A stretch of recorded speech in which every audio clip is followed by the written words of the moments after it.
What's going on, folks? This is Modern Munitions from the tyrannical state of New York. And we got a special guest tonight. If you guys are in the 2A community, which you are if you're watching this channel, chances are, you know, Chris from the 740, super cool guy. And we're going to cover a few things tonight. I'm going to let Chris introduce himself just in case you don't know him. But we're going to let Chris do a background on himself.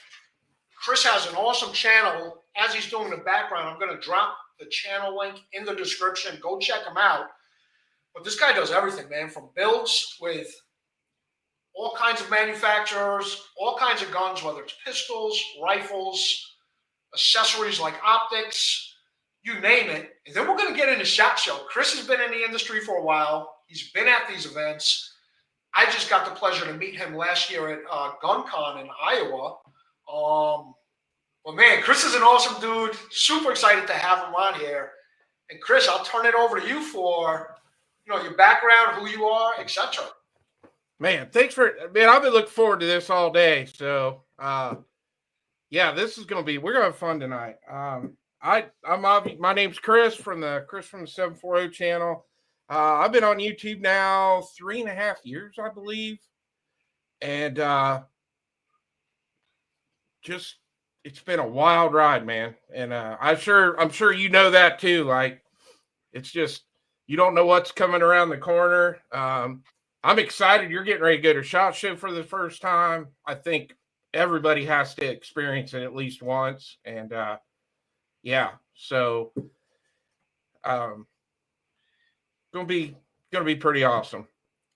Yeah, it's my first time at SHOT Show, man, which is huge for me. It's actually I met Chris, for you guys that don't know, like I said, I met him at GunCon last year, which was cool, right? Because I just got into the industry. I didn't even know Chris. I mean, we literally met at the event. I met you. I met Clovertech. We hit it off right away. You were there with your son, who by the way, we were just talking about backstage. Awesome family.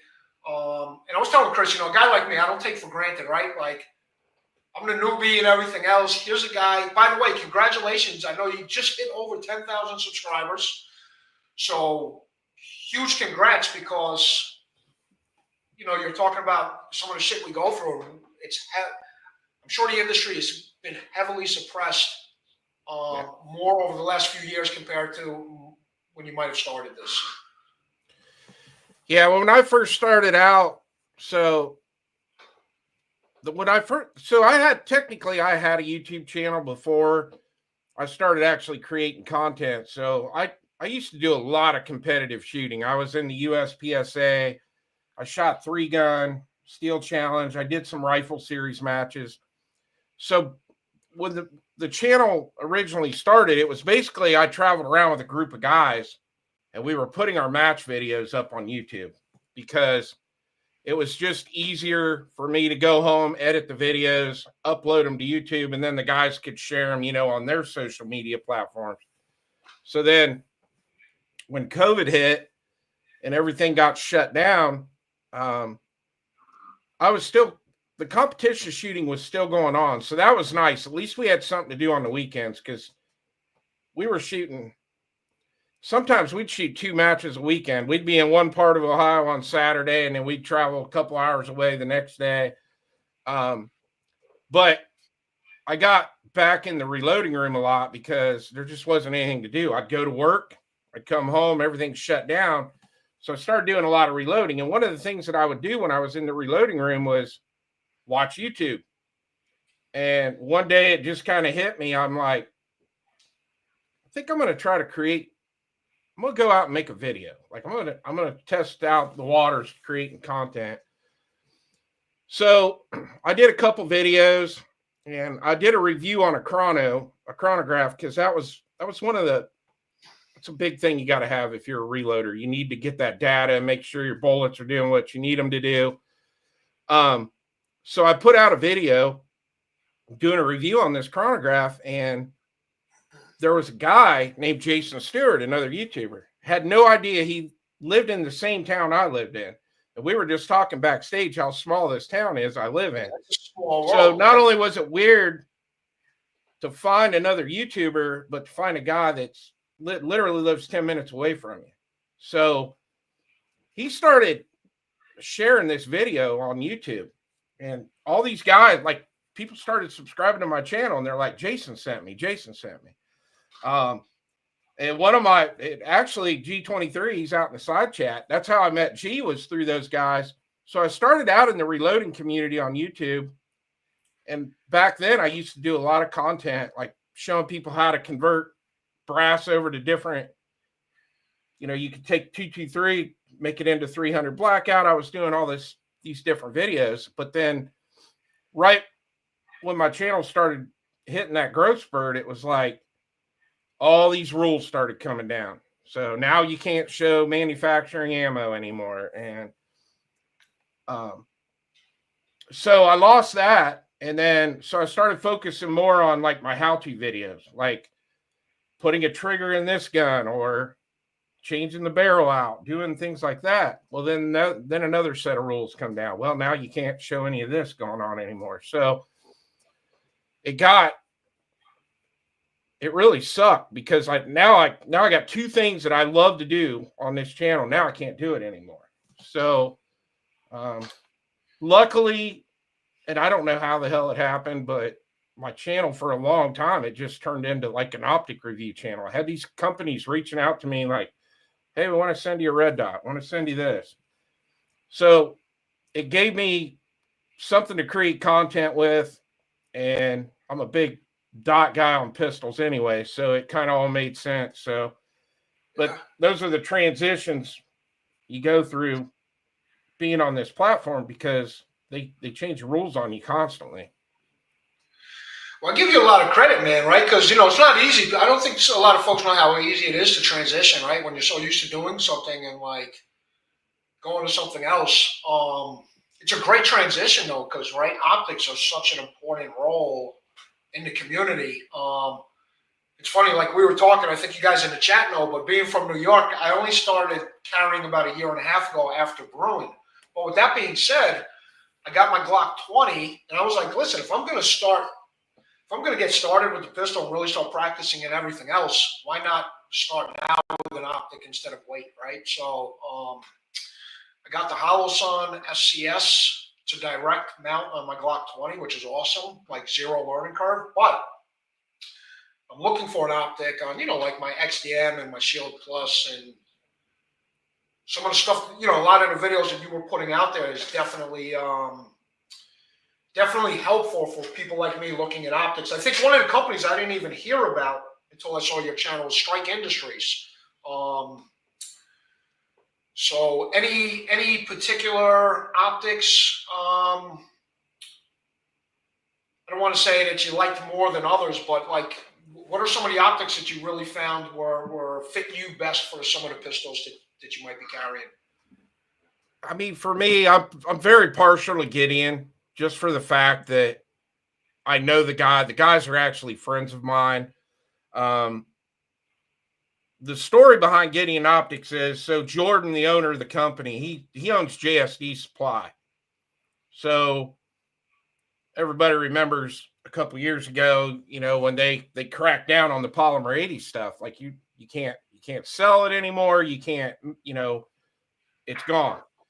And that was one of Jordan's biggest things, was that's what JSD Supply sold. They were selling, parts for people to make these guns. Yeah. So Jordan he went on Jordan went on the offensive. It's like, okay, well, I'm going to get into optics. So, and, I'll introduce you to all those guys when we get out there to Vegas. I think you did get to meet him at GunCon a little bit. I think you got to talk to him a little bit when we were out in the tent afterwards. But well, it's funny because, like you said, them being cool guys, right? Like, dude, my channel, just kicking off. And I accidentally sat down next to them during one of the lunches, and I didn't know who they were, and they were like another group of just friendly guys, like you said. So yeah, the guys at Gideon, we didn't get a chance to really speak that much, but at lunch, I mean, just a friendly chat. Super cool guys, man. Yeah, so Jordan decides that he's going to start Gideon Optics. And then everything just kind of aligned because Mike, that works at Gideon, Mike's the engineer for Gideon. Well, he was Swamp Fox Mike. Mike was the engineer for Swamp Fox Optics. Oh, wow. And so he left, he wasn't at Swamp Fox anymore. He had left and made that transition right over to Gideon. And, anybody that knows anything about optics, Mike is a freaking mastermind when it comes to designing new optics. So that was perfect for Mike and Jordan to be able to hook up like that and get that rolling. So that's awesome. And before, I'm not going to forget, but let me go ahead. I should have had this ready. I'm going to drop your link in the chat. Obviously, probably everyone knows you, but I want to drop it in there anyway, just in case there's a few folks that don't. And when I do that, I want to thank everyone for being here in the chat also, right? I know a lot of you guys know Chris, like G23, C&T Designs. Appreciate you guys being in here. And I'll call out some more names, obviously. Let me just pull up Chris's channel real quick. I appreciate all them guys out there too, man. Coop's out there, Mike, Nick from Millsirp Deal. Man, these guys are all friends of mine. Kirk 24 is out there, another great guy. Artax out there.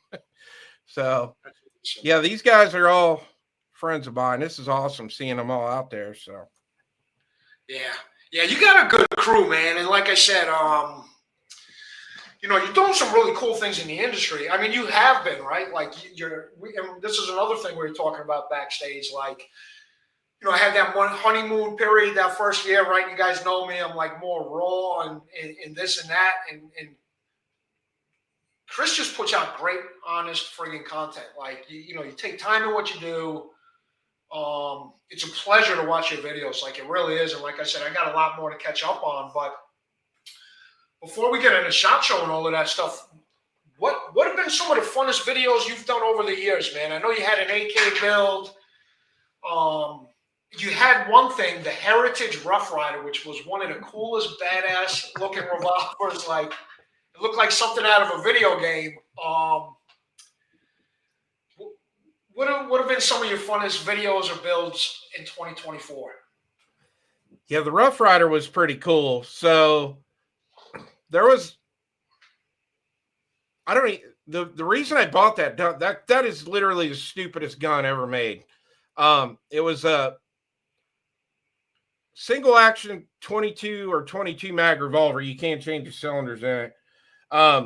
They came out with it. It was called the Tactical Cowboy. Now, that is what Heritage named it. It came out. It had a little Picatinny rail on the top. You can mount a dot to it. It had a fiber optic front sight. So when I was looking at that gun, I saw these guys they were 3D printing some crazy, like, accessories for this thing. So local gun store had one, and they're real cheap to buy anyway. So I went and got one. And I had a guy sourced to make that kit for it. And then that didn't happen. The guy just kind of flaked out on me on that. And then I talked to another guy that I met through a live stream. He was supposed to do it. And it was wild. One day I was at the range, and this guy showed up, and he was shooting this gun, and I kept looking at it. I was like, man, I've never seen anything like that before. And it was basically, it was a Glock style gun that he had built. And I started talking to him about it. And then he was like, here, you want to shoot it? And I was shooting, and I showed him this picture of this revolver and what I wanted to do to it. And he's like, I can do that. And I'm like, okay, cool. So I sent him over some files that I found. He ended up making it. I got it all done. I got it painted. I did the battle worn, all that on it. I took it to the range and it blew up. So I was like, oh, you got to be kidding me, man. After all this time and all the effort I put into this, and that thing just disintegrates. So I was shooting 22 mag in it. So I ended up posting the video. The guy that made it saw it, and he said, he got a hold of me right away. He texted me. He said, man, I'm sorry. He goes, let me go back and reprint it. We'll make it out of carbon fiber this time. I'm like, okay, cool. So About 3 weeks later, he calls and says it's done. Got it back. Took it to the range. Now it works great. So it's cool. I finally got what I wanted out of it. But yeah, that was a fun one this year. The AK build that's hanging on the wall, that meant a lot to me. I actually got that from a customer, older lady I've been working for years, and her son had passed away, and he had a house fire shortly before he passed, and that gun was caught. Obviously it was in the fire, and then it took on fire damage, and then it took on water damage. And I was over at her house one day doing some work, and right before I left, she goes, "Hey, I wanted to show you something." She brought that out. She goes, "You want this gun?" And I was like, "You don't want it?" And she's like, "No." And I was like, "I'm just going to give it to you." I was like, "I don't want to, I didn't want to take advantage of her because the gun it's still worth a little bit of something." So she had that, and she had 1,000 rounds of ammo. So I just went ahead and gave her, we came up with a price. I paid her for it. So I was fun to bring that gun back from what it was, because it was bad off. So I stripped the wood. Furniture was trashed on it. So I took all the wood off, and then I had to go in and sand and grind rust out of it and all that. And then I took it, repainted everything. The guts were pretty wore out in it, so I ended up dropping I dropped a new trigger in it. But yeah, it's awesome now. So when I get back from SHOT Show, I'm sending it off and getting the barrel threaded on it, and then I can start running brakes and stuff on it. So yeah, that was a fun one. Those are probably my two highlights of the year, things that I did this year. Yeah, I'll tell you, man, I wish I could have an AK. Well, I can have one. I just, like I spoke about, got to have a pin mag. So I was like, I'll wait, because I do think we'll get that repealed hopefully at some point. But yeah, you did a great job with that AK, man. That was really cool. And one of the other things that I really like about your channel, right? You cover all types of guns and everything else, but we were also talking about this real quick, is Millsharp Duo. And real quick, I think he asked earlier, I'm not going to be at range day. I do get in Monday, though, so I'm going to be there Monday through Saturday, the 20th through the 26th or the 25th. That helps you. We got Joe Q up in the house. Appreciate Joe Q. Always good to see you in here. And G23, yes, I do have to get a mod at some point. I'm still figuring out these live streams, so we'll work that out. But yeah, always appreciate the feedback, man. And everyone in the chat is great guys too. Chris, it amazes me, the community, right? Like we were talking about Clover Tac, some of the other folks, NY Prepper, obviously the Tactical Turkeys, the people in the chat. It's a very warm community that just makes you feel included. Anything you want to touch on since you've been in the industry, your thoughts, and if you want to elaborate at all on that also, man, because I'm sure you feel it also. Oh yeah, I agree with you 100%, man. I've met great people. I've met so many great people doing this the last 3.5 years. You continue to meet great people, which is awesome. So the community just keeps getting bigger. And, I remember like starting out, like I said, with a lot of the reloading guys. And then you end up meeting somebody clear over here that has no idea about this group of people. And then somebody right there in the middle, they start to merge those people together. That's one thing I love to see with this community, is watching it grow. Like it just keeps getting bigger and bigger. And that was my highlight show of the year. We talked about GunCon. I mean, John the way he put that together, to have those big, massive channels there, but to have small channels too. Yeah. And then, we worked during the day. We did our filming at range day the first day. We do our filming at the show the next day. But what was so cool at night was to be out there under that tent with all these creators. We're all out there eating pizza, drinking beers, smoking cigars, and bouncing ideas off of each other. I mean, that was the best show of the year for me. Yeah. Just because I'd never had been to a show like that. I mean, don't get me wrong, SHOT Show's great, NRAM's great, Great American Outdoor Show, any of these big shows you go to. But GunCon was such a small, event. That was amazing. I was so glad my buddy Matt, you met Matt, my buddy from RTT Guns and Gear channel. I was so glad he talked me into going to that, because that was a highlight show right there. Yeah, it's funny, man. I heard about GunCon, right? And like I said, the only show I did before that was the Great American Outdoor Show. And I was like, as a New Yorker especially, like, they canceled all the gun shows in my area. We don't have any, in the city or Westchester, so we have to travel. So it's like a New Yorker's dream to get to some of these shows, just see some of the stuff. Even if we can't have it, it's still nice to see it. So, yeah, GunCon really blew my mind. I got to be honest with you. I'm confident.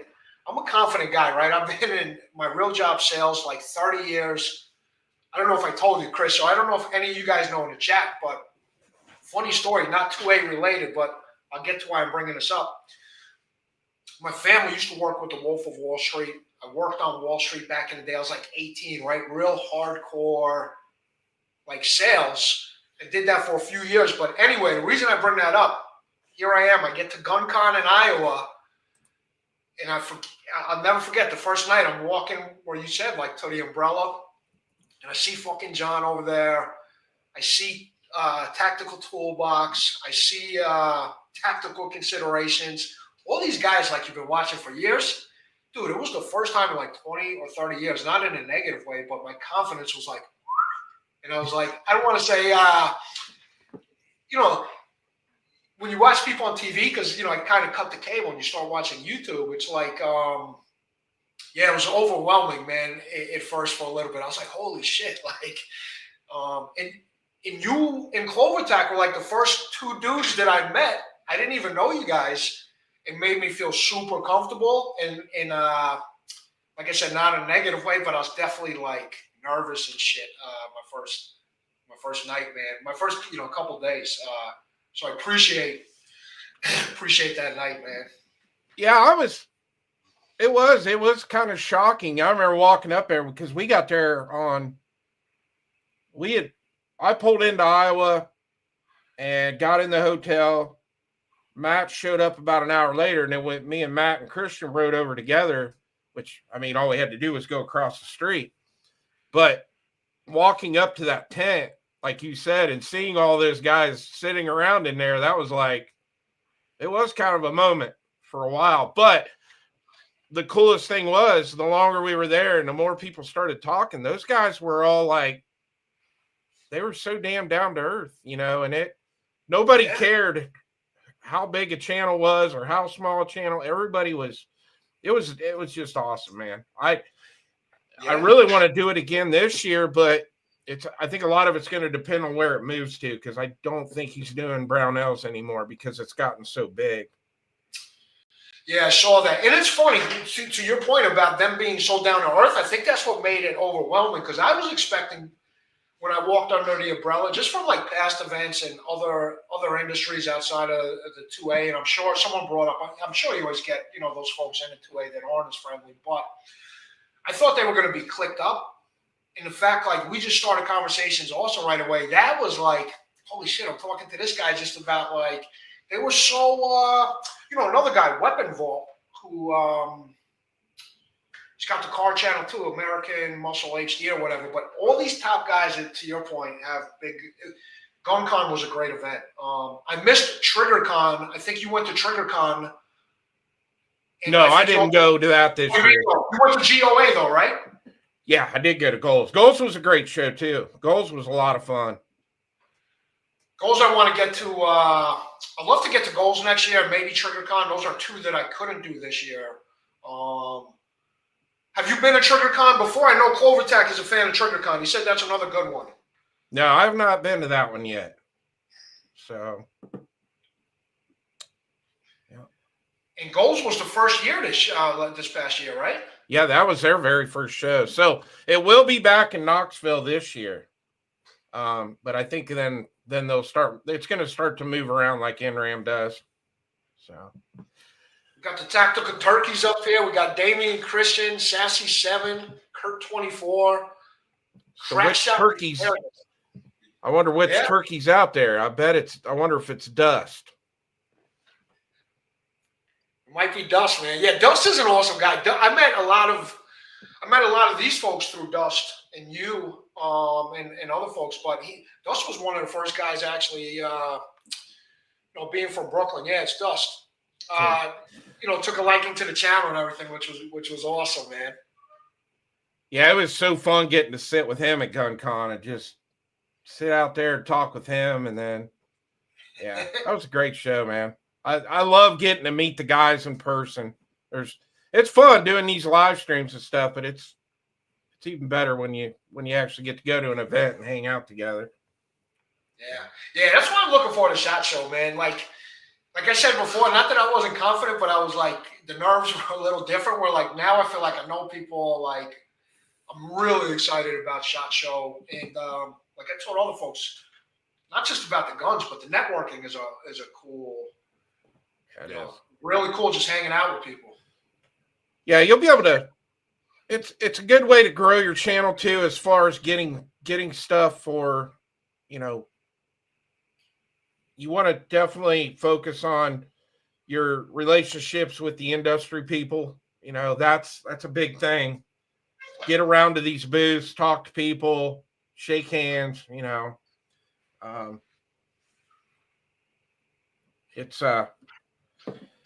But enjoy it.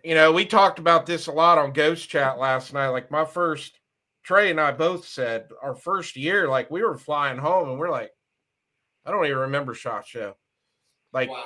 It was just that first year I was out there.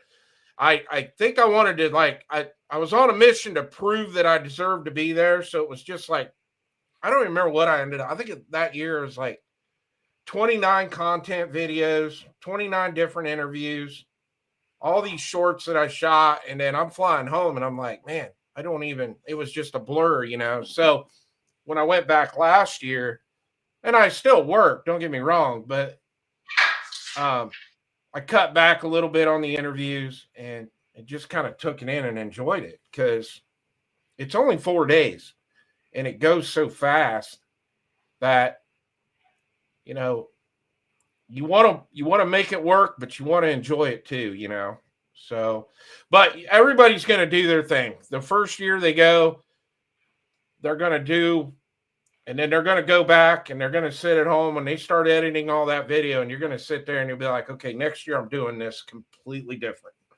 But it's one of those things you just got to do it on your own, figure out what works, what doesn't work, and then go back at it. Yeah. Hey, 2 questions, man. First of all, and we spoke about that behind the scenes. First of all, it's awesome meeting your son at GunCon. For you guys that don't know, and once again, I'm sure a lot of you guys do know, but Chris's son is awesome. He was at GunCon. Super cool. I think Dusty said it also, man. But who are you going out with this year? Is he coming along? And the reason I say that, I'm going by myself. I'm still at that point, the first year, like it's just fucking tough to get people. And then even if I could get someone, it's like I don't have the money to fly them out with me, which I don't mind. I got the tripod and some other shit. But you going by yourself this year, or is anyone going? Yeah, I'm actually going by myself. So I'm going to fly out. Matt and I are staying together from the RTT Guns and Gear channel. We're just splitting everything. We got a hotel.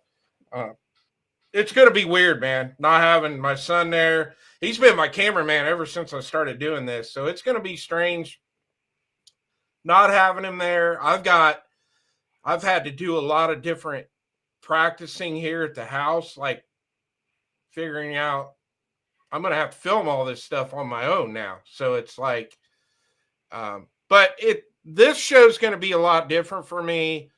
I'm only going to be there Wednesday afternoon and then all day Thursday and all day Friday. And basically I'm not going out there to pick up any new companies or sponsors. I'm basically going out there to shake hands and thank all the companies I'm already working with and just kind of hang out with them. Most of my filming probably is going to be mostly short content while I'm there. And I'm not trying to bring the show down, but it's like, and you'll notice this the longer you do this and the more you work, you're going to work with some really great companies in the industry. I mean, I love working with the companies I work with, but you're also going to have a lot of disappointments. And this year was kind of rough. I mean, I had companies emailing me saying, "Hey, we need your FFL information. We're getting ready to send some stuff out." And then it's nothing shows up. You start sending emails. Hey, what happened? You don't get responses back. So this year I'm just kind of going out there to enjoy myself and just hang out with the companies I'm already working with, and obviously hang out with my other content creators and my friends out there. But yeah, it's the industry, like I said, it's got its ups and downs big time when you start working with companies.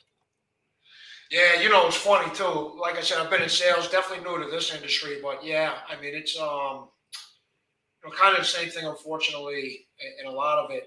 And Millsharp Duo, yeah, Chris, feel free to shoot him my number on Instagram or whatever. And Millsharp, I don't know if you're in Duo, Millsharp Duo, I don't know if you're on Instagram, but yeah, I'll definitely make sure you get that, and I appreciate any help out there.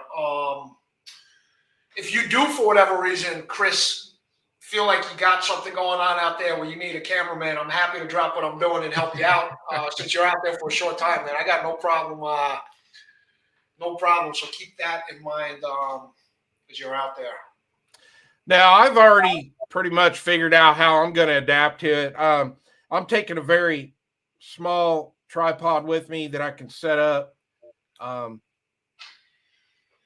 Basically, it's just, it's like anything else. I'm always trying to evolve this channel.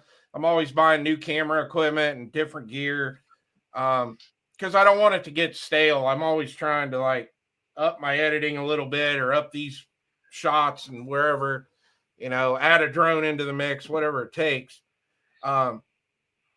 Basically what I'll do is I'll do these interviews, but then I can film the guns that we're talking about or the accessory we're talking about and just roll the B-roll right in over top of the talking.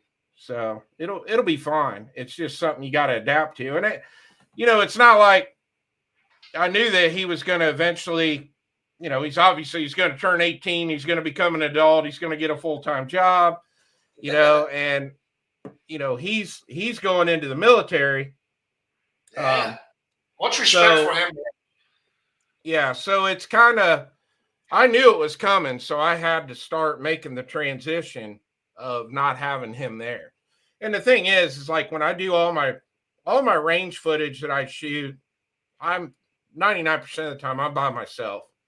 Yeah. It's just a matter of getting cameras set up in the right spots, getting things to move. You got to have, I got gimbals and things like that'll track you. It's just transitions you got to learn to make because you can't expect it. You're not going to have somebody there with you all the time. So you got to be able to adapt to that. Yeah. So, and the thing is, and you'll notice this when you're at SHOT, 75-80% of the creators that are there, they're doing it all by themselves. So I was just fortunate enough to be able to have somebody there to run the camera. So yeah, now I got to learn to do it like everybody else. What's up, Thomas? What's up, Drew in Oregon? Appreciate you guys jumping in. Chris, you bring up a funny point. I was just talking to a girlfriend yesterday about it. I'm like, I started this channel, right, for the guns and Pro 2A and pushing my message in New York and everything else and doing everything by myself. I'm like, holy shit. Now I got to learn about fucking camera, editing software.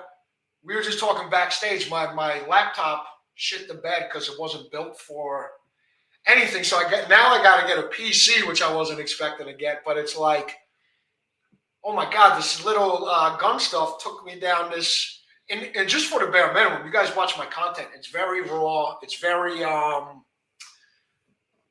very minimum editing, right?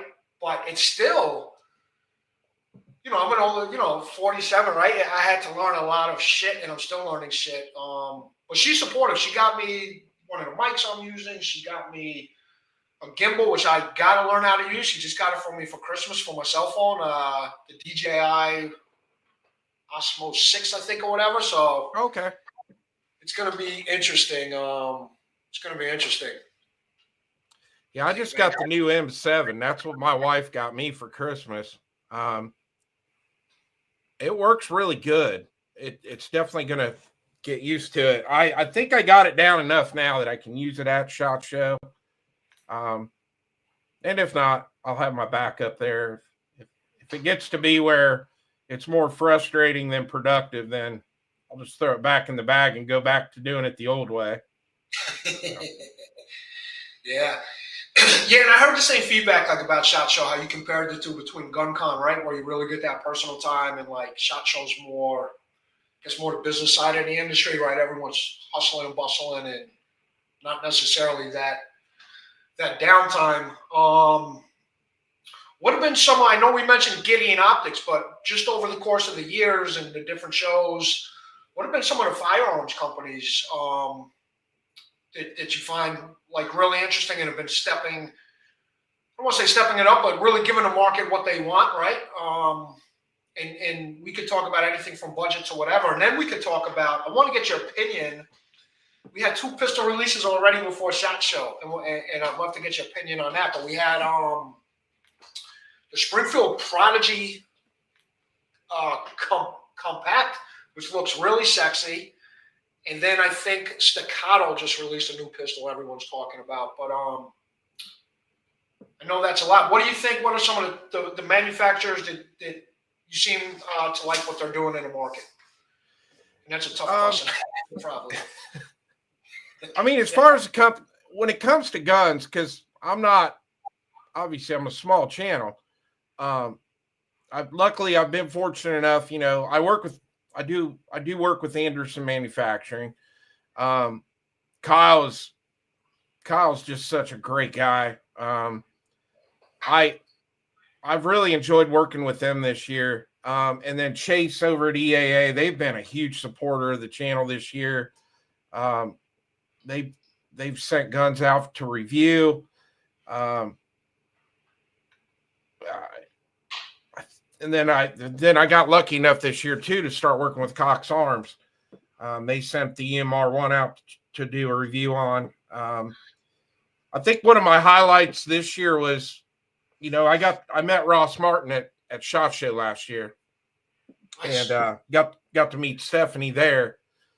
I talked to her for a good half hour at her booth, and then after that relationship continued after I got home, and Ross Martin they had reached out and said, we want to, because that was their debut last year at SHOT Show. And they had reached out and said, hey, we want to get one of these guns out to you. Which that gun ended up becoming my full-time carry gun. I mean, after getting thousands of rounds downrange with it, I fell in love with the gun. So that was a big moment for me coming out of SHOT Show last year, was to get hooked up with them. And then, they were at GunCon, got to hang out with them there, and then they were at Goals. So I'm looking forward to that relationship. I'm going on into 25, and I'm pretty sure from what I saw on Instagram today, they are going to be debuting another new gun at SHOT, maybe something else. So it'll be interesting to swing by there and see what they're up to. So, yeah, and the longer I'm in, I'm sure there'll be other gun companies that come along that I work with. But I was, up until, like I said, SHOT Show last year, I wasn't working with any gun companies yet. So it was nice coming home to be able to work with Anderson and then start working with Ross Martin. Then EAA came along and started sending things out. And so, yeah, it's just, it was 24 was a great year for me and my channel. So I hope this year, is another big success. We'll just have to see. I'm sure it will be, man, because you've been ramping up, and I know you mentioned Ross Martin. That was one too. The turkeys, I know they did a video. They ran the hell out of that thing. But yeah, you brought up EAA. You know, I met the president of EAA when I was at the Great American Outdoor Show in PA. He's a really cool. He at least seemed very hands on. And for the price point, you know, I haven't shot one yet personally, but they have some interesting offerings, man. I know, you know, they get mixed reviews depending who you talk to or whatever, but they had a 10 millimeter. I think it was the 2013 or whatever it is. I'm probably screwing it up, but oh yeah, the 2311. 2311. That's it. Yeah, that looked interesting, man. And the price point, once again, like I said, listen, I haven't shot it. I don't know the quality, but they seem to be coming in at a decent price. Yeah, yeah. They've definitely had their ups and downs on YouTube with 2311. I do not have a 2311 yet. I have two of their 1911s, which I've had really good luck with. I actually bought my first EAA gun. I always wanted a Browning high power, and they brought that gun out in 23. They came out with their version of it, which they added a rail to it. They made it optics ready. I actually ended up buying that. I bought that down at Ames Surplus, and I kind of kicked it off for me. So I already knew what the company was about and who the company was. So it was kind of cool to end up becoming friends with those guys. But yeah, the Browning high power was always kind of one of my favorite guns out of the old, you know, we're talking old guns here. Yeah. But they were kind of unattainable at the time. They were very expensive. So it was cool to see them come out. Not that it was cheap. That gun is one of their more expensive guns that they sell, but it was cool to be able to actually be able to afford one, an attainable one that I could get. But now you're starting to see more companies are coming out now with a high power. I think SDS Imports might have just came out with one. So you're starting to see some more companies making them now. Interesting, man. I'm not connected. They don't know me at all, but there's a cool company out there. They're actually based in Vegas, man. You ever heard of MK3 Firearms? Yeah. They do all the custom. So I follow them on Instagram. They got some cool friggin' Browning high power. They do some cool custom shit. But to your point, yeah, they're expensive. The high powers. You know, that's another thing I really like about your channel. We spoke about it earlier. Like I said, I know you touch on everything. You did something with the Walther P22. You've covered other guns, but I think a lot of us in the community, at least speaking for myself and a lot of the folks I know in the New York area, very few of my friends, if any, have like $1,500 to spend on a pistol or $1,800 to spend on a rifle. And you cover a lot of, you know, I want to call them budget builds, but in a positive. I think a lot of these companies also, a lot of the big platforms, I think, they're already aligned with their vendors, right? For example, I picked up a Radical Firearms. I don't have a ton of rounds through it, but it's doing what I need so far. It hasn't had any issues. It's sub 500. You mentioned some companies earlier, but I know you've done PSA, Bear Creek, Phoenix, right? You had the GSG 16, right? I think it was a 22 caliber, Yeah. but the affordable MP5, which was super awesome. These are things guys can go out with if they have a family, get in at a good price point. Doesn't have to be a crazy shit hits the fan scenario. They can get out there with the kids, hit the range, and have a good family day. What do you want to say about that? Here's my biggest thing with you're going to run into different people on YouTube that you got people out there that think that every gun's got to be ready to go to battle with. Every gun's got to have a Trijicon RMR on it or an aim point or a Steiner. The thing is most people can't afford that. Now, there's nothing wrong with that. If you want to have that battle, you know, you want to have your Glock 19, your Glock 17, whatever, you want to put a Trijicon on it, there's nothing wrong with that. That's great. Yeah. The problem is there's people, most people, when you get your first gun, it turns into a disease where you end up buying lots and lots more guns. And it's a good thing. It's a good disease to have, you know. But the problem is that not everybody can afford to put an RMR on every single pistol that they get. So there's nothing wrong with going the budget route if it's a gun that you're only going to take to the range on the weekends and plink around, or you're going to go hang out with some friends and shoot at the range, whatever. Then there's nothing wrong with having a budget optic or a budget gun. And, you know, we've seen, I'm not a fan of the gun myself, but you look at what the PSA Dagger did. I mean, the Dagger got a lot of people into a budget friendly gun that, for the most part, a lot of people have had really good luck with it. From what I've seen, there's been some bad ones. And then, you know, that sparks out. Then Bear Creek, they come out with the BC 101. I think I get the numbers mixed up. I've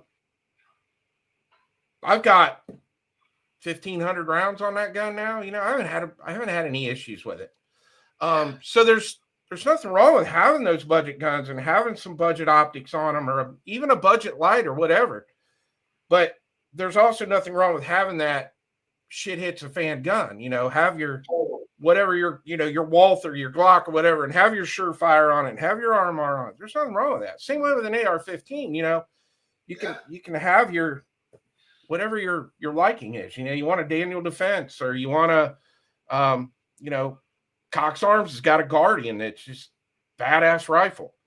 There's nothing wrong with having that $2,000, $2,500 rifle and having a high-end optic on it.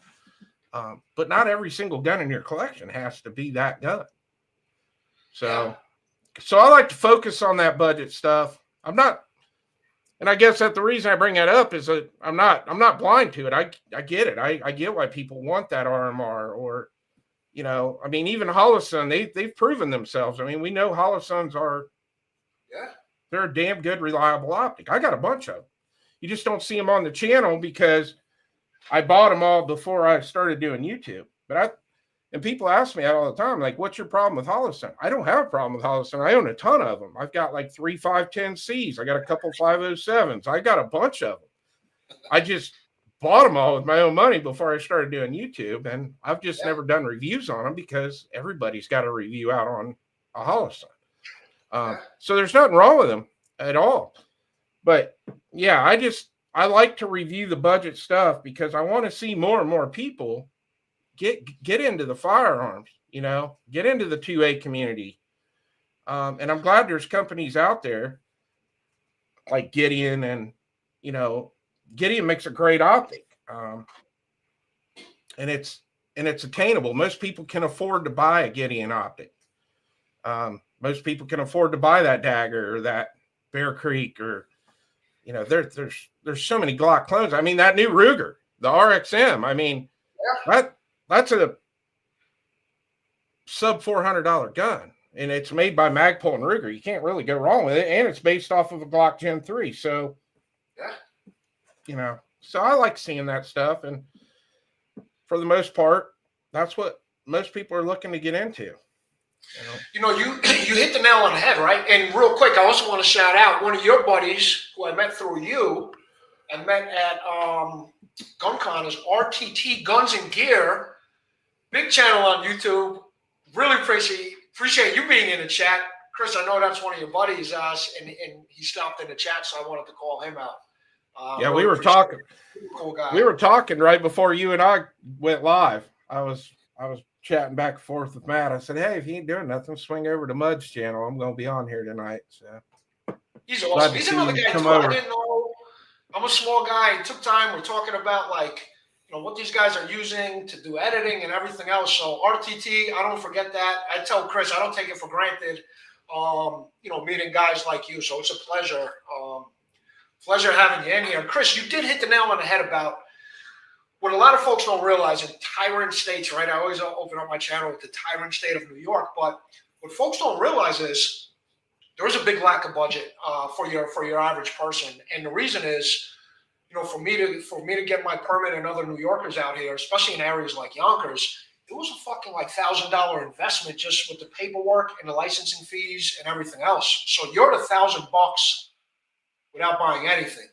And to your point, it's more about getting involved, right? It's better to get out there. And a lot of these, I've seen your reviews, and like you said, a lot of these things are working, right? It's much better to have something. You can always work your way up, right? I spoke about this when it comes to like the bags and building out trauma kits or whatever.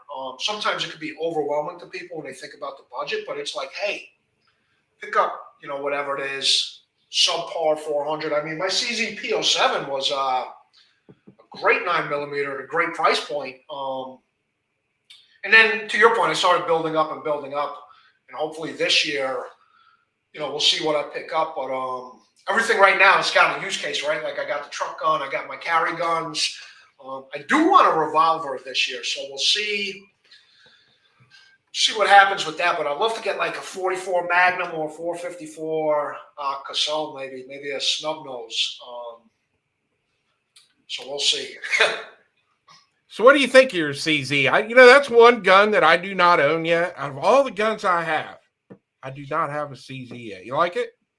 You know what? I do like it. And way before I got a channel, one of the big guys in the industry, yes, Thomas, I did get your list, buddy.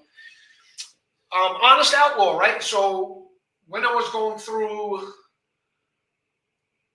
taking my class and everything and getting ready to get my permit, I was really like, all right, let me just go across all pistols, right? And some of you guys remember, I'm new to carrying, right? Just got this in New York, so don't give me too much heat.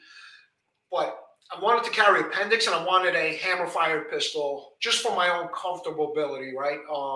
Carrying with a round in the chamber. I knew I had to carry with a round in the chamber. I know it's totally safe. But anyway, I got the P07. And Chris, that gun, dude, I got about 2,500 rounds through it. Zero hiccups. I got 7 different magazines. I haven't had issues with any of them. It's spot on. And the ergonomics, I originally wanted the P01. I wanted a steel frame. They didn't have that where I took the class. So I was like, you know what? Let me buy a gun where I'm taking my license class. So anyway, I settled for the P07. I did change out the sights. I got night vision sights on those on it now. But dude, I love it. Ergonomically, it fits perfect. It's a little wide for what it is. My Glock 20 10mm is a little skinnier than my P07. Go figure, right? But dude, I love it. I think it's great bang for the buck. That's saying a lot too, because I don't have the Glock 20, but I got the Glock 40, and that's a fat gun. So yeah. I mean, dude, I actually, everyone knows I carry my Glock 20 like all winter. I got that in 2 backup magazines because we got 10-round mags. But I just picked up the Springfield XDM Elite, the 3.8-inch 10. Yeah, I saw you got that. Now, the reason I brought the CZ up is because one of the guns that I'm going to get when I get back from SHOT is I want to get they got the full-size Nocturne out now. So I definitely want to get that gun when I get back from SHOT. So yeah, they're a great company, just man. because I want a CZ. I don't have one yet. So and I like that Nocturne. I don't want the compact. I want the full size. So I'm going to go that route. But I'm looking forward to getting one. Yeah, they do really good, man. You know what? Yeah, I would definitely think about the P10C. Originally, I wanted the hammer. That was the big thing, is the hammer fired. People kill me because, right, I was watching one video. I did a response to it just in good humor. But one of the guys at Cabot Firearms, he did a whole thing on why 10mm sucks. So I did, just messing around why it's good. But I wish CZ came out with a 10mm or in HK. That would be something I'd like to see from one of those manufacturers. Those are the 2 that don't have, at least to my knowledge, a 10mm in the market right now. I think you're right. I don't think either one of them do.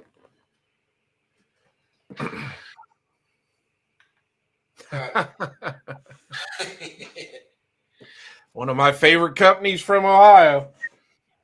That's awesome. What else was I going to say? What do you carry? What's your do you have a carry rotation? This is a big conversation too that comes up sometimes. Is like I know a lot of folks say to stay with one pistol. I tend to bounce around a little bit depending on the weather, right? Sometimes my Shield Plus, sometimes the PL7, and in the winter the Glock 20. But what do you typically carry? I only have 2 carry guns, so I carried the SIG 365 XL for years, and I am not a fan of SIG whatsoever. But I do love the 365 XL. I've got a lot of rounds to that gun. But like I said, this year I transitioned over to the Ross Martin. That's all I carry now. But every now and then I'll grab the SIG out of the safe, and I still carry it here and there. But I'm one of those people, I guess. I tend to stick with the one gun mentality on the carry gun. Yeah. And you're running an optic on it, and if so, what optic? What optic? So the SIG does not have an optic on it right now because I used it to test an optic on the channel. I use a Gideon Optics Rock on my Ross Martin, and then I use the Streamlight TLR7 HLX for my light on it.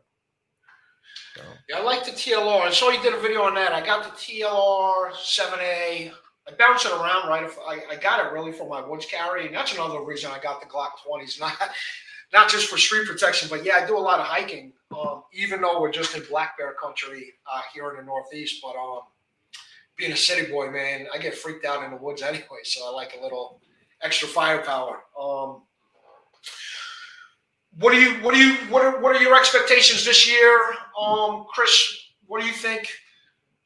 Well, first off, let's get back to the two guns I mentioned. What are your thoughts on? I saw some people in the chat dropping about Springfield. I do know that they had that issue with the whole Second Amendment and everything else. But what are your thoughts about the Prodigy? I know when it first came out, people feel like they rushed it to market. I did shoot one locally. A guy had one at the range, flattest shooting pistol, but he had issues with the range when he just got it, and I think the only magazine that worked was I forgot what it was. Might have been a third-party magazine, but have you had an experience with the Prodigy, or what do you think about the new one if you had a chance to see it? I mean, the new compact looks good. I was not a fan of the full size when it came out. I've shot it a few times. I personally thought it was overpriced just due to the fact about how many it had a lot of mem parts in it. I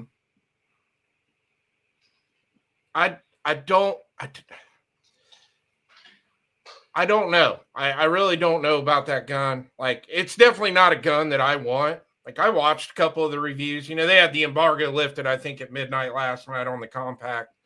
So obviously I knew my feed was going to fill with the new one.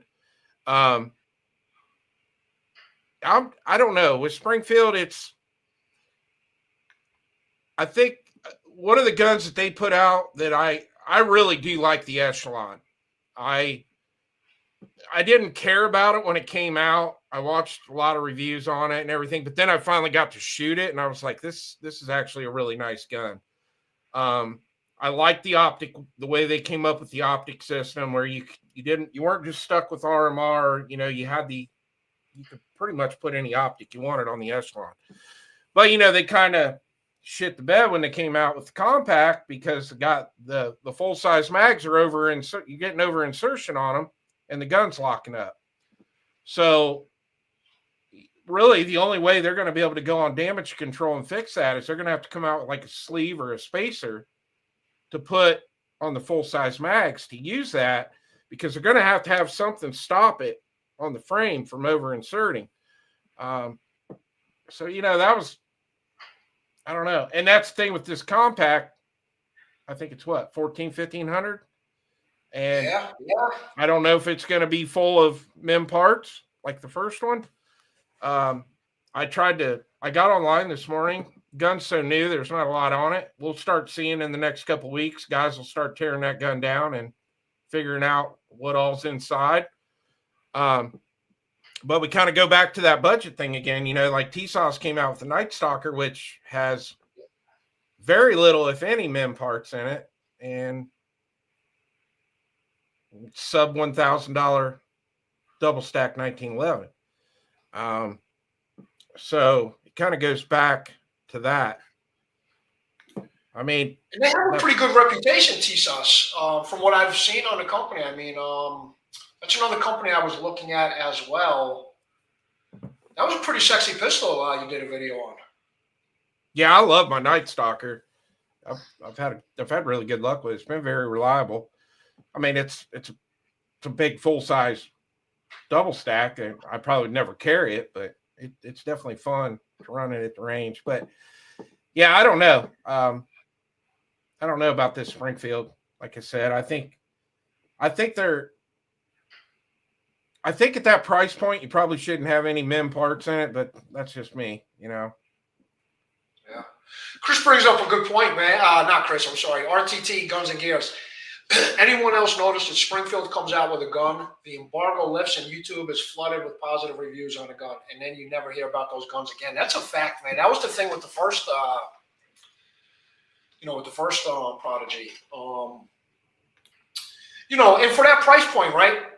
I shot it at GunCon, but Bull Armory. Personally, I would probably go and get a Bull Armory before a Prodigy.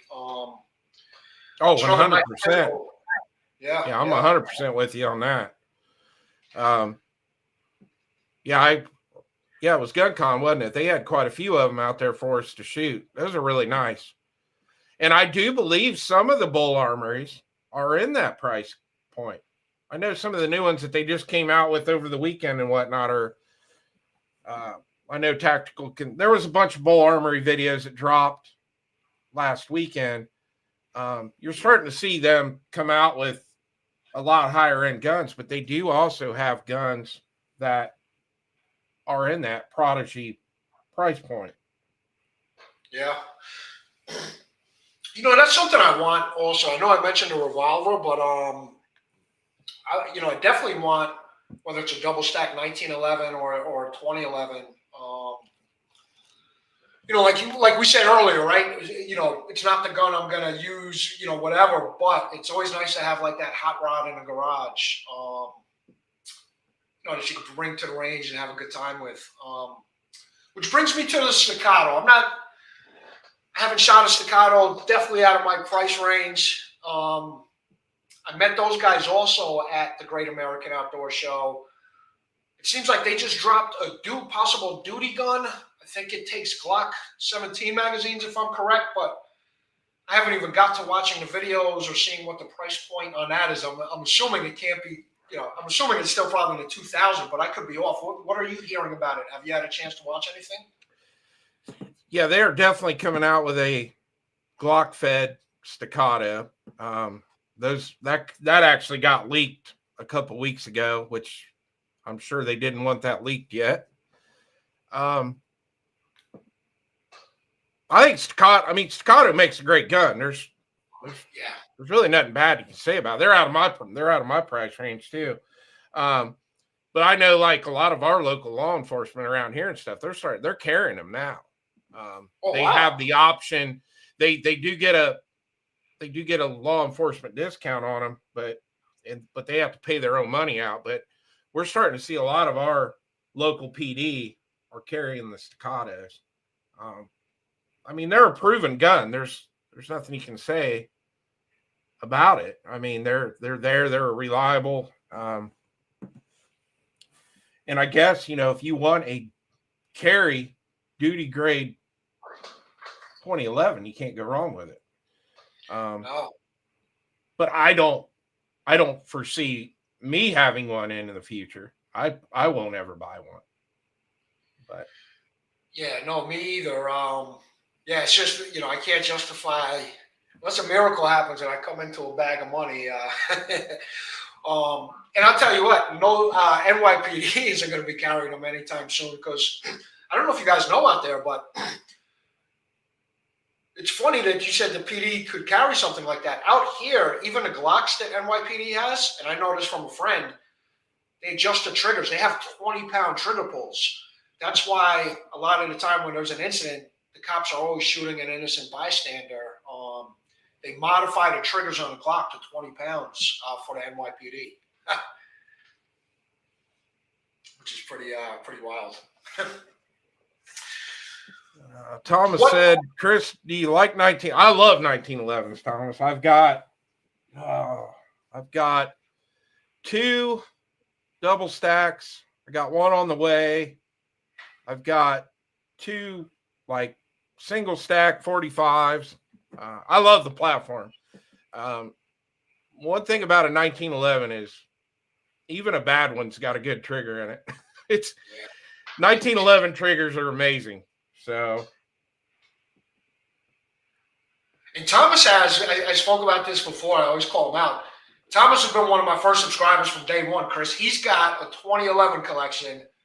I always ask him, I'm like, why don't you have a channel? But he's got a hell of a pistol lineup. I'm starting to do like a subscriber series, right?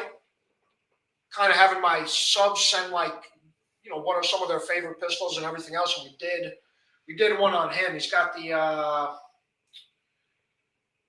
it was the Dan Wesson, the Silverback 10 millimeter, which is a nice gun, but he's got a hell of a collection. What do you got coming in, Chris? 1911 double stack. Can you reveal it, or is that for future videos? Yeah, that's good. Yeah, that's going to be a future video. I didn't even know I was getting it till last night. I got it thrown on me. I was like, oh my God, because it was a gun that I wanted. That's awesome.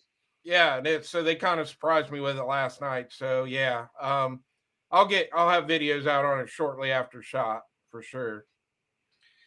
That's awesome. Another interesting gun too, and it's funny. His wife just started a channel. She was awesome. I met him too, and I brought up his name earlier in the chat. But I met Honest Outlaw at GunCon, and he was awesome too. And I met his wife, and she started a channel now. But the reason I bring that up, the platypus seems pretty interesting, man. I'm seeing multiple videos on it. I don't know the price roughly. I think is it in that 1,400 or is it cheaper? What's so cool about the platypus? Now you're starting to see gun stores are carrying them, but they're kind of just the bare bones. It's a all black platypus. But the cool thing about it is, I don't know if you've ever been on their website, but you literally build that gun from the ground up.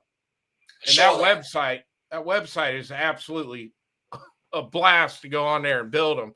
You get to pick your Cerakote colors, your grips, your trigger, your slide, and I think they just keep on expanding. I think now they're doing porting and, but the thing is with the platypus, it is a very reliable gun.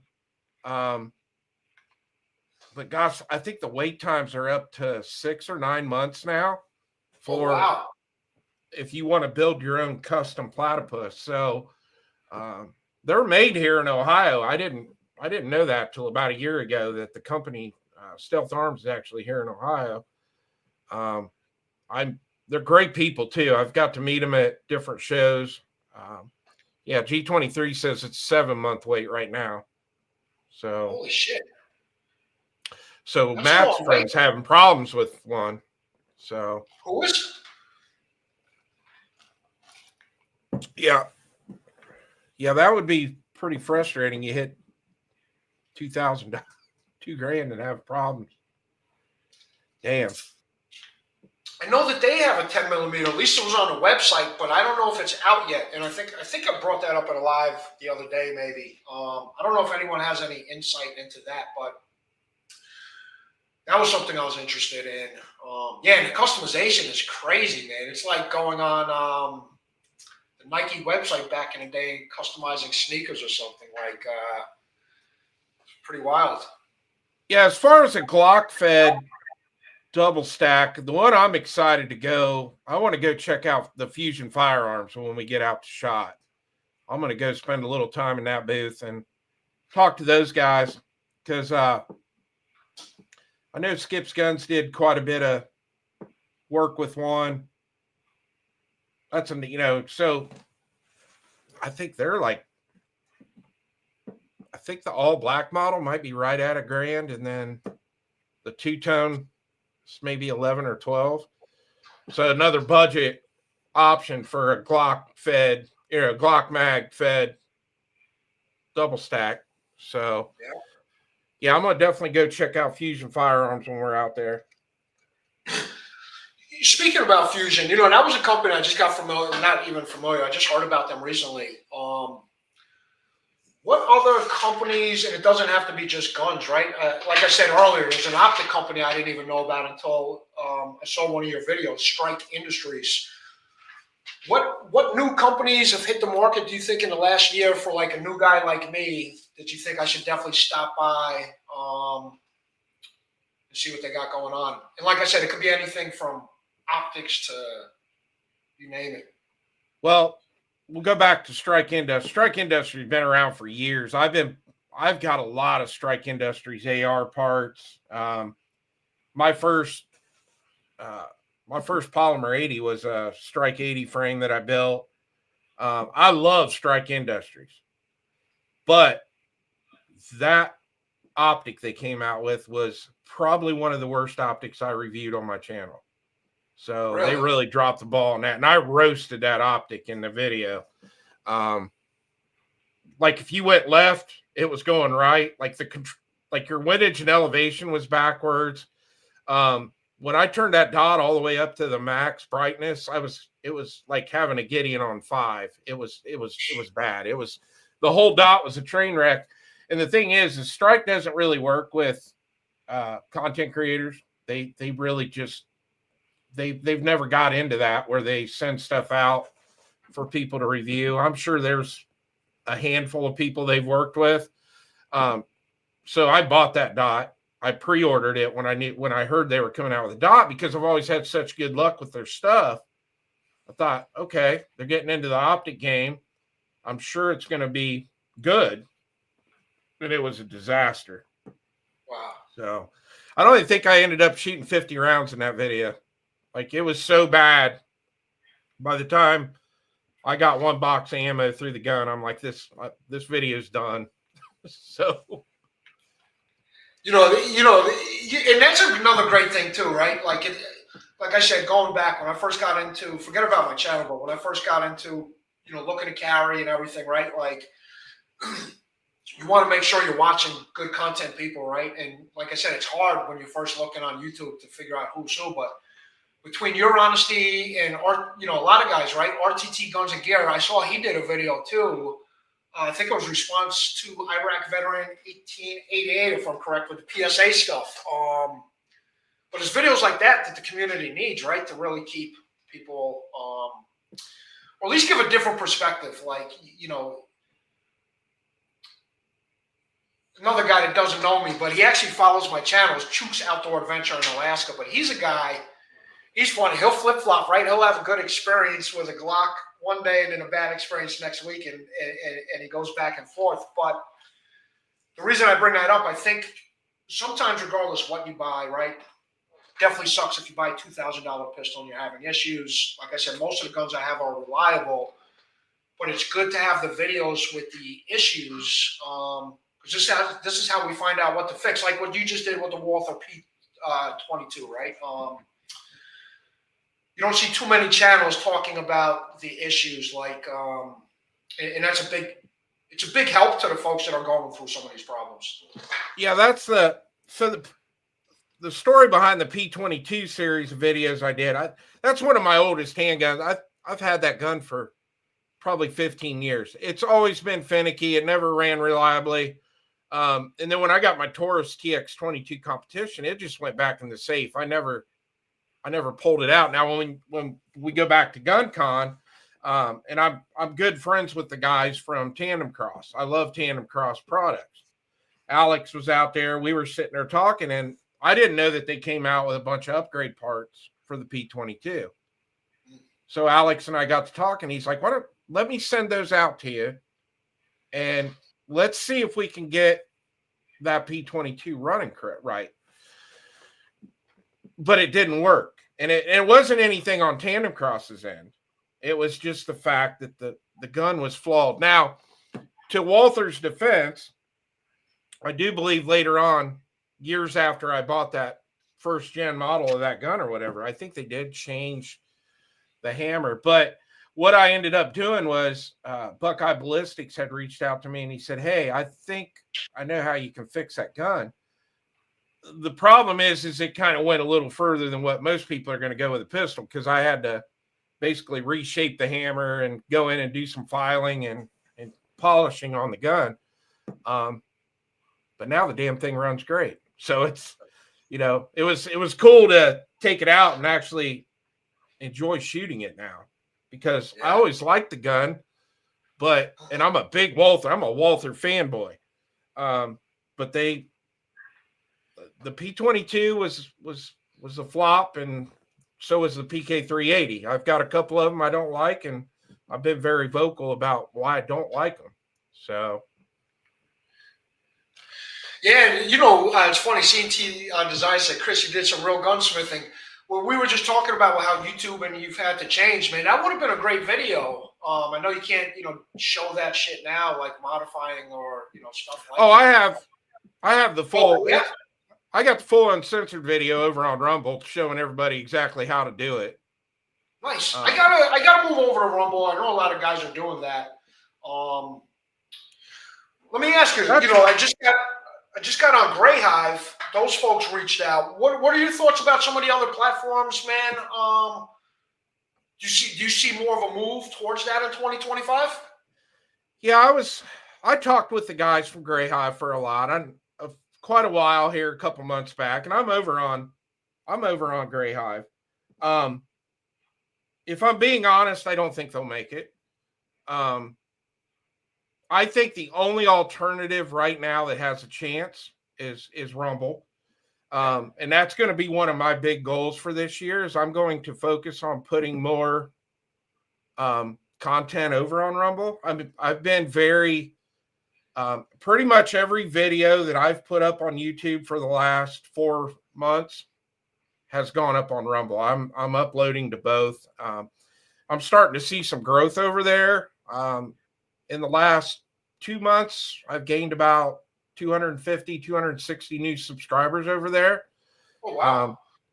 And I am doing Rumble only exclusive content so I want to get back and focus more on putting reloading content over there. I eventually want to do a series where I start right from the beginning and teach people what they got to buy, what they need, like start off with, say, 9mm and walk people through the steps, like do maybe a 10-part, 20-minute each video.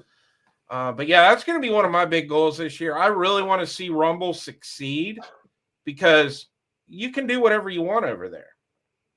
And we're starting to see a shift over there too, where, Rumble's always pretty much been about politics over there. But now you're starting to see where they see the value of having the gun people over there. So you're starting to see a big shift. One of the things that kind of motivated me to want to spend more time over on Rumble is Josh was on with Shooting Gallery. He was on with Joe the other night from Black Diamond Guns. He's got 83,000 subs on YouTube. And he just came out, put a video out and said, fuck YouTube. I'm done. I'm leaving here and I'm going strictly to Rumble. That's a ballsy move. You go from having 83,000 subs to, I think he's got 1.6 thousand subs over there. Yeah, it's a big difference. But that was a ballsy move, and I'd like to see a lot more of us jump on that bandwagon and go over there and do the same thing he's doing. money's going to be one of those big issues, and that's going to be a hard thing to get a lot of the bigger channels to go over there, because you're not going to make any kind of money over there, not right now, and maybe never. So you're going to see these big channels will continue to stay here, and because the longer you spend as a content creator, what certain channels are making. I know what I make a month. You start basing that off of some of your analytics and your subscriber counts. It's not real hard to figure out what some of these huge channels are making on YouTube. So, but yeah, my hat's off to Josh for doing that, because he just got tired of it. He got tired of all the crap over here. Matt's out in the side chat, and we've had this discussion, and over the last 5 or 6 months, I've gotten pretty disgusted with being here. Like, it's hard for me to want to stay here, to be honest with you.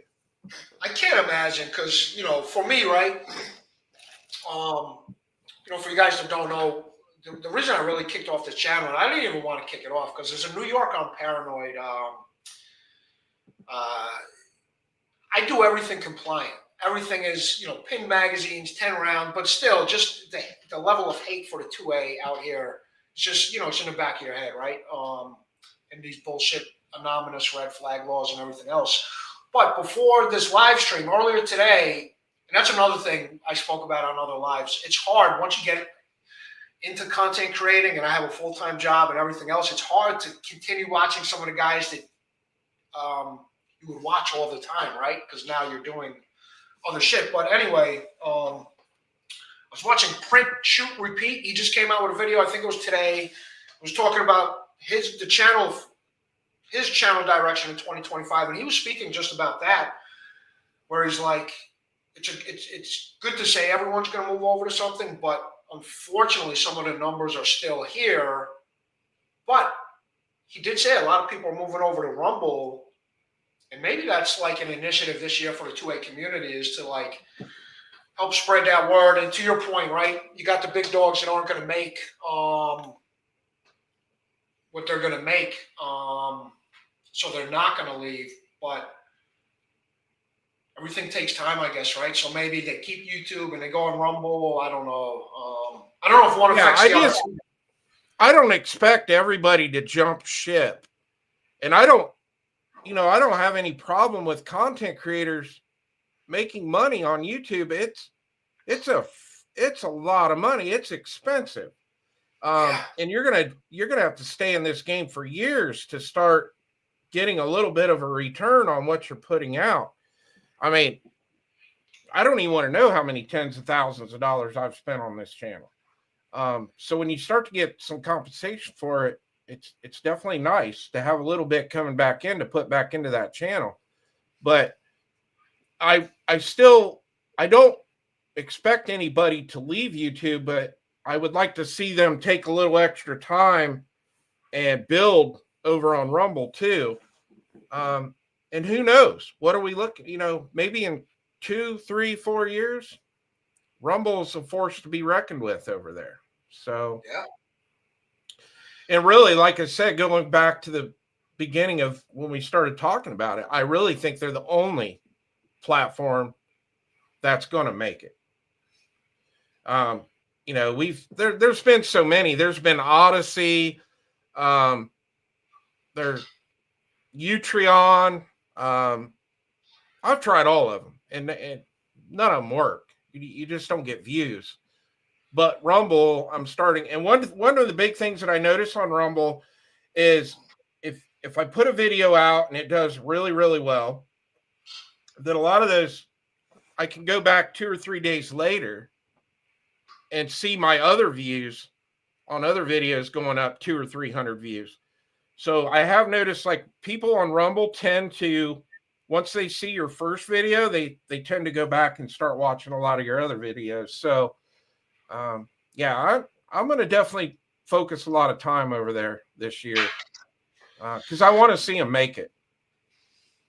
I'm not a legal expert at all, but I wish, maybe there should be talk too about a class action lawsuit probably shouldn't be saying this as we're doing a live on the platform I'm talking about a lawsuit. But the reason I say that, right? I'm a small channel, not talking about from my perspective, but for the big guys, I'm sure are going through this much worse because, like I said, up to this point, right? I've had a job and everything else, so much.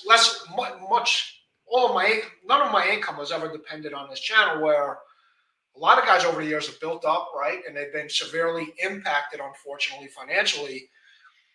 But for me, example, right? Every single video I put up on YouTube, and I've even experimented with videos that are non-2A related, shorts. Every single one is automatically demonetized, and I have to request a manual review. Every single one. Now, I could understand, right? If I did an audit on my channel and 70%, let's say even 50% of my videos came back as unacceptable, then I get the fact maybe you flag me and my video should be reviewed. But when 98+% of my videos are turned back to money, and I'm sure they're doing this with every channel, right? I would think that that's grounds of a lawsuit because it's almost false. It's almost incorrectly categorizing something. If you have that big of a, like I said, 90% are legit and you're flagging everything. The other thing is with the shorts, and I had screenshots. I wish I saved it on my phone. I was going back and forth with YouTube support, and all of my shorts, like I said, are demonetized. Only for them to monetize, and for you folks that don't have channels, shorts have a very short lifespan. So they usually run for a few days and then they flatline. So by the time they monetize it, you miss. And I've had some shorts get lucky and do 10,000, 30,000 hits. I had one, which is what got my sub count up to where it was. I got lucky with a short that went viral, right? It had 1.3 million views, demonetized. But my point is, I was on the chat with the guy and I'm like, hey, who pays you for that 2 days that you missed? And his exact words were, a great question. And this is from a YouTube rep. And it's just like, they really don't give a shit, man. Like, it's crazy. I've had this, Matt and I've had this discussion. I will upload a video. I have to get a manual review done on every single video I upload. Yeah, me too. Everything. Short video, everything. Yeah, they all got to be manually reviewed. I don't even mess with the shorts. I just throw them up. If they turn it green, they turn it green. But every video that I put up, I've got to ask for manual review. Now, 95% of them will go green because I try to stay within the rules the best I can.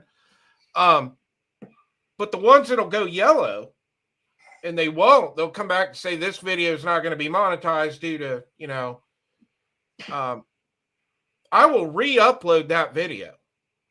And I might change one thing in the title. The video is the same exact video. I didn't go back and edit anything out. I'll just change one word in the title and then ask for a manual review, and that video will go green. Yeah. That gets frustrating in itself because there is no rhyme or reason for what they're monetizing and what they're not monetizing.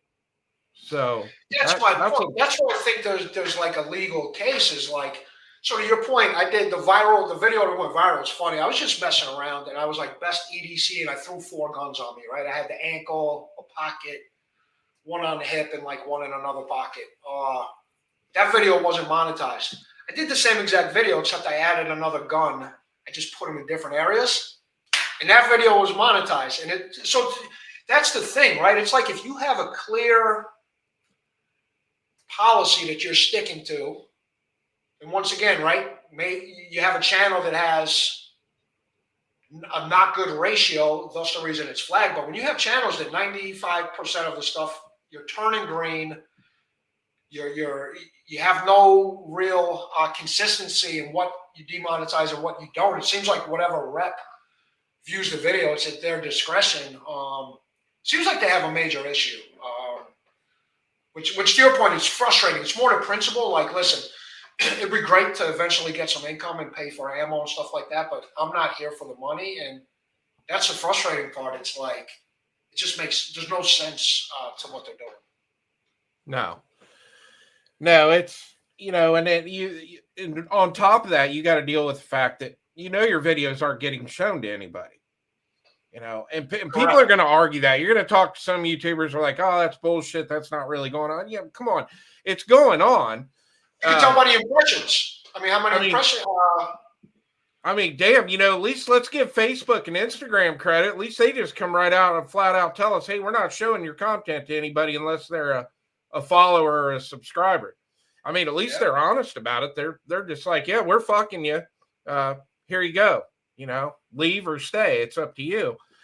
With YouTube, you have people saying, oh, we're not doing that. We're not shadow banning your channel on YouTube. But damn, come on now. You are. Yeah, because you could see it get throttled. Like, dude, in no way am I cocky. Like, there's some videos I'm doing. I'm like, all right, I get why it's not doing great, right? Like I said, I don't have, some of it's not the best quality, but then I'll have another video that has like a 15% click rate, which is pretty high, and it's not getting out there. And I'm not even looking for not expecting to get 30,000 views on a video, but when you only send it out on a feed like 1,000 times,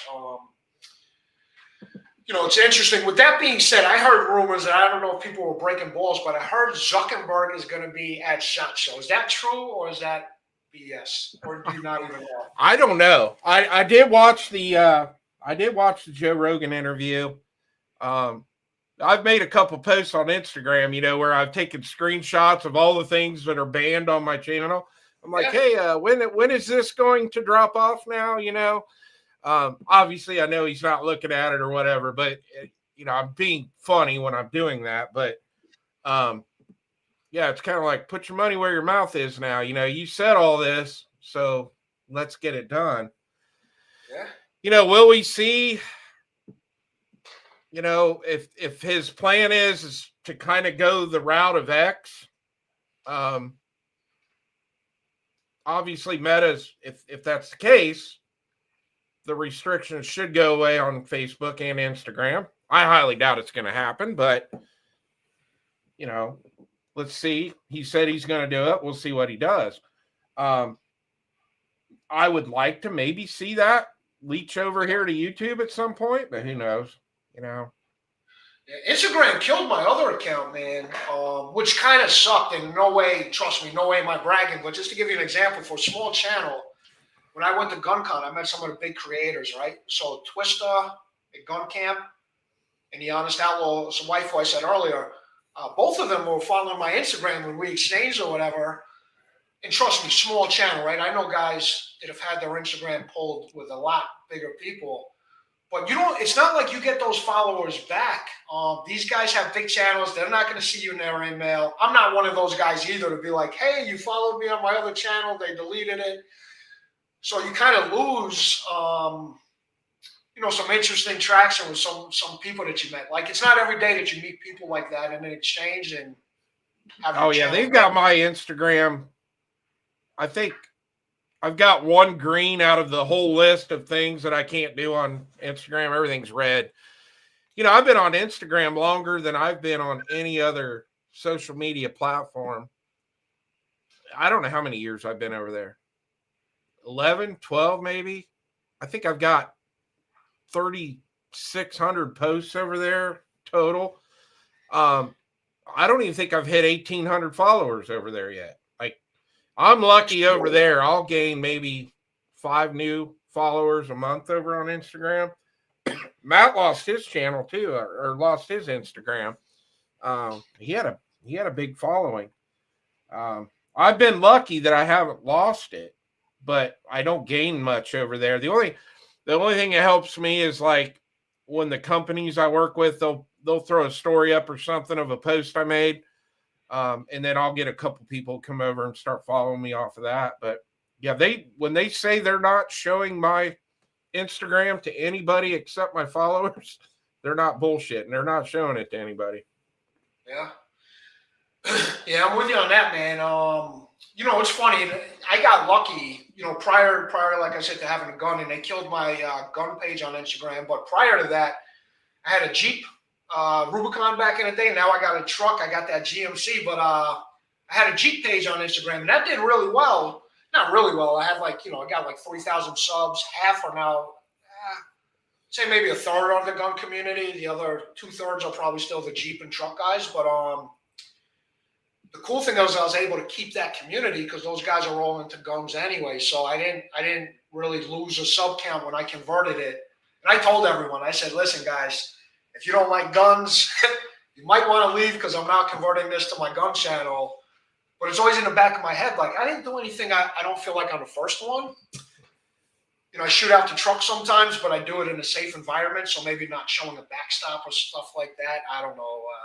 I don't know what happened, but it would be very positive if he sticks to what he said, Zuckerberg. And we could get some kind of reversal. Instagram, I try to use more for my personal, like just messing around and give guys a personal side, right? But yeah, it's a brutal platform, man. Yeah. Yeah, I mean, I think we can all admit none of us like the guy. Well, I mean, the guy has shit on us for years, but I'm also willing, if the guy is willing to make a change, then all right, I'll I may not like you, but I'll I'll definitely give you credit if you're willing to change your viewpoints and actually be pro freedom, then I'll get behind that. I'm good with that, but we'll see. So well, business is business, man, right? Like I got people in my job I don't like, but I got to work with them to get the job done. So business is business. You want to hear a funny story? I think I said it on the Turkey channel, but pool hall in White Plains, New York. I've been living in Yonkers for 20 something years.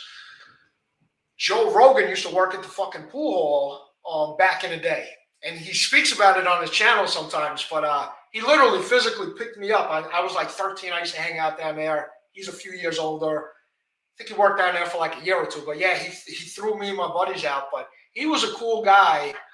But a lot of people don't know. Everyone locally knows him from the pool hall, and then he just blew up into who he is now. But the one thing that pissed me off about that show, and I'm glad he had him on because it got awareness and people are really hitting Rogan up also about it. But just like when he was smiling and talking about, I don't want to get into it on this, but yeah, hopefully these platforms, because for the most part, guys like you and everybody else that's getting censored are really doing quality stuff. You guys aren't out there being jerks, right? I can understand you're out there, you're putting up unsafe content, you're fucking around with firearms, but you're really doing educational videos and helping the community be safer. And that should be the message to these guys, right? That I don't think they get. Yeah, I agree. I mean, guns aren't going anywhere. So I think I've said this, I've been saying this for years, the last 3 years, 3.5 years I've been on YouTube. It's like, you're taking, when you censor this stuff, you're taking away a safety aspect from it, to a new gun owner. I mean, you can get on YouTube and, we're all very conscious about, showing the guns clear, and, before we show somebody how good the trigger or how bad the trigger is in a gun. There's a lot of, I wish, but we're speaking to the choir here, but like, there's a lot of positive things that people can get out of the content creators. I don't know, man. I hope we see a shift. I don't know on YouTube. Yeah. It's crazy too, and that's what made me too. That whole Mark Chopper incident with the ATF and everything. Like there was a guy, his story started to get more known. He's going to be at SHOT Show, but same thing with those folks. Like I've never been in a community also that's had so much hate from every direction, like except for within the community, but between the media, the social platforms, the legal authorities out there. I mean, it's a constant battle to keep your head above water. And then this whole thing too now with the whole confusion around the ATF and these pistol braces again. I feel like every time you turn on YouTube, I don't know if I'm waking up and I'm legal or not. It's It's Oh, I fucking hear bad. you. I think what Mike from Mr. Guns and Gear put a video out a couple hours ago. I guess now they've retracted that again. Now it's okay to have your brace. Yeah, it's chaos. That brace thing has been going on ever since I got on YouTube. It's been wild, and I got a lot of brace pistols. So See, that's what scares me too. So I just picked up. I can't touch it because we're on the live, but this is the Radical Firearms. It's a 300 blackout pistol. So this I was excited to get because I'm from New York, and you know it's rare to get one of these, and it's actually on my concealed carry. So I got the Sylvan Arms folding brace, right? And the guy I got it from, cool guy. I know you're not supposed to say really promote gun stores, but anyway, I love these guys. Collector Rifle and Ammo in Hopewell Junction. So I did a video, I did a short. I called it a stock at first. I said, I got the folding stock, and he called me. He said, dude, it's a folding brace. This was before this shit popped up again with the ATF.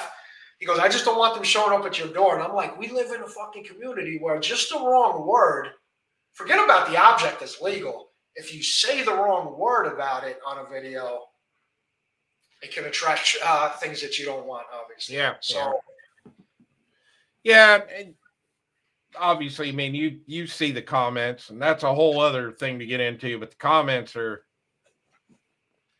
section can get pretty crazy too, man. People love calling you out when you do something wrong, and it's just like you saying that. Like for me, if I was watching that video and I heard you call it a stock, I'd be like, he meant a brace. Like, I'm not going to call somebody out on that. Like, things happen. But yeah, but there are people out there that are definitely going to rake you over the coals in the comments because you called it a brace, or called it a stock and not a brace. Yeah. So. Oh, and I'm the worst, man. Me and my chick always laugh because I got a good vocabulary, but for whatever reason, when I'm on camera, it goes to shit. I mean, I say stuff that's like, I was having technical difficulties with the camera one night, and on the live stream, I'm like, I'm having technicalities, and like, I'll make up my own words and everything else. And to your point, people are real critical in this space. Yeah. Especially for a newbie from New York, right? Yeah. But I get a kick out of it.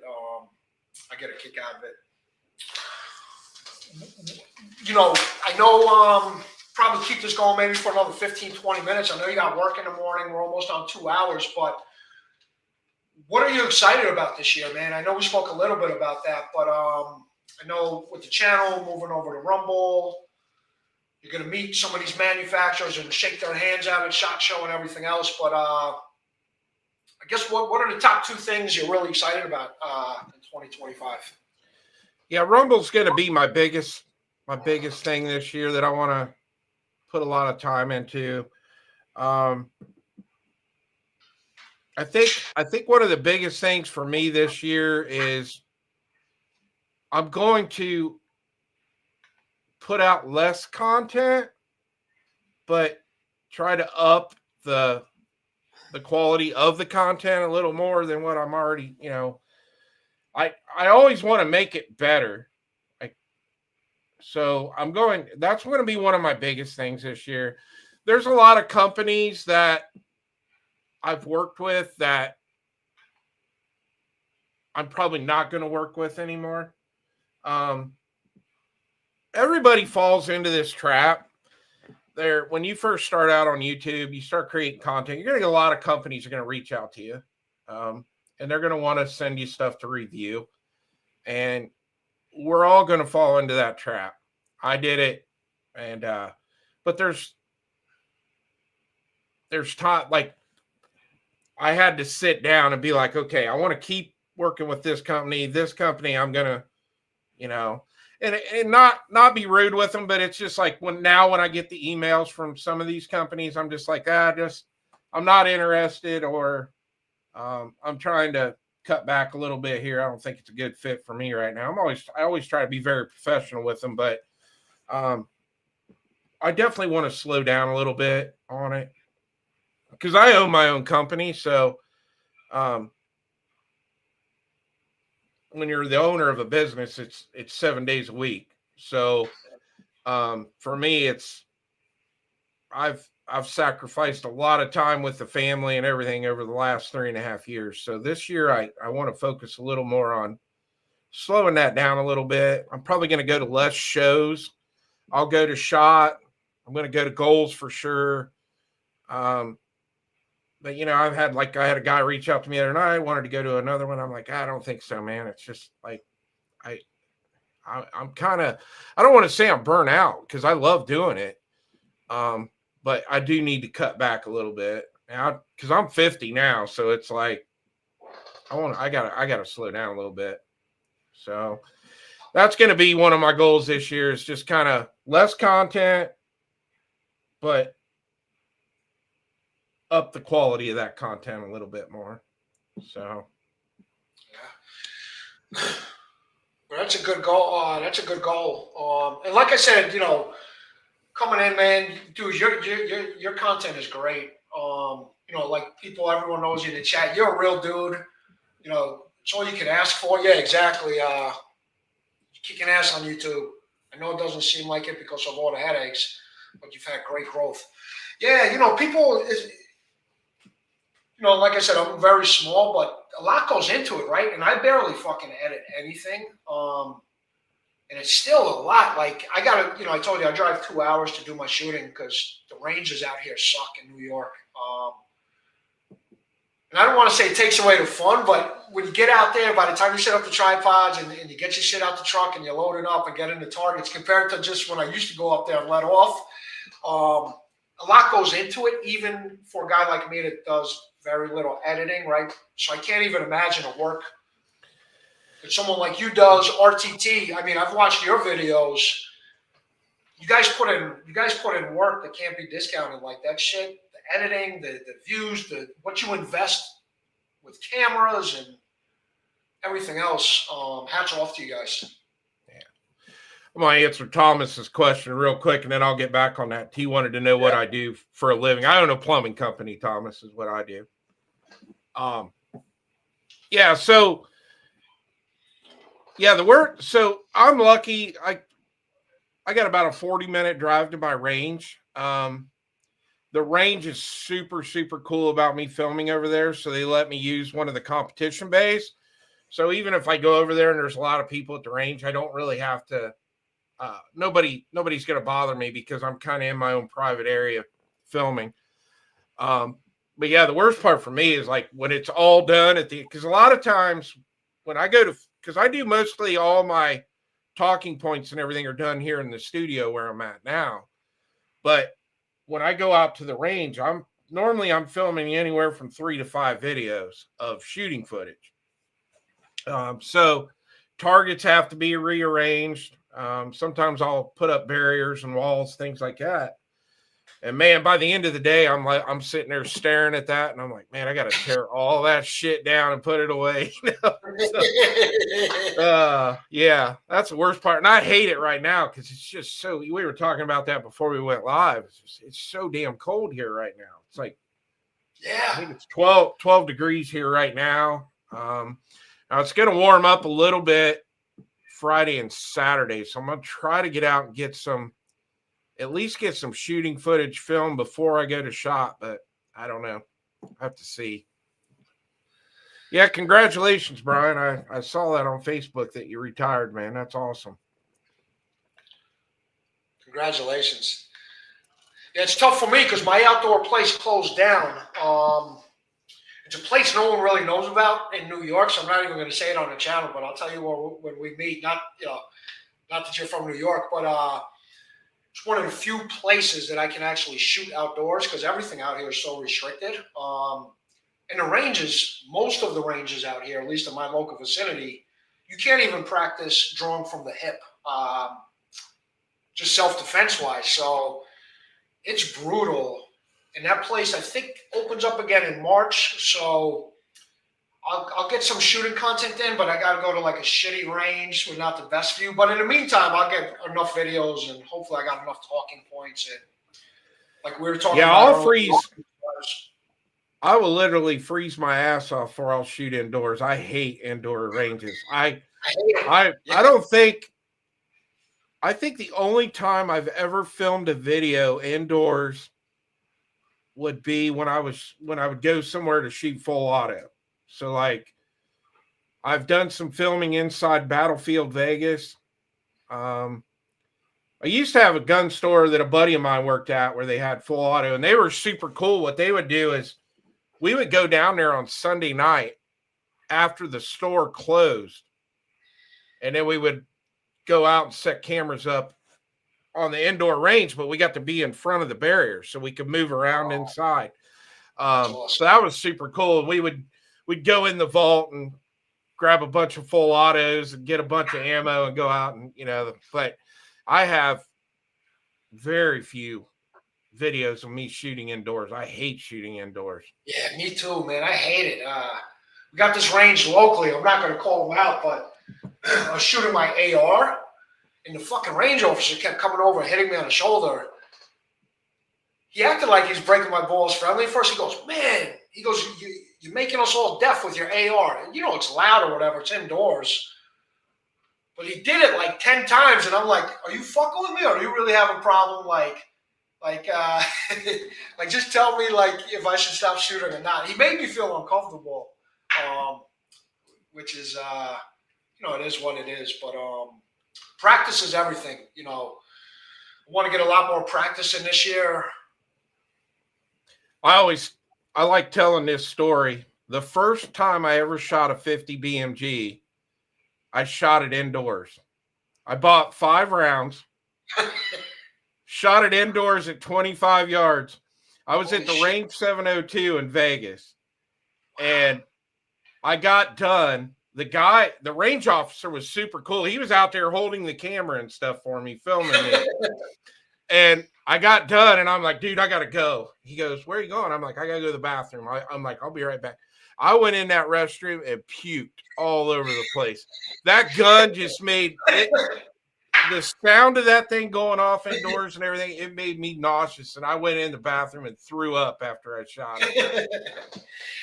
Man, I shot 150 BMG. It was the Noreen, the small one, man, that you hold at the hip or whatever. And man, I felt like I had a little concussion after,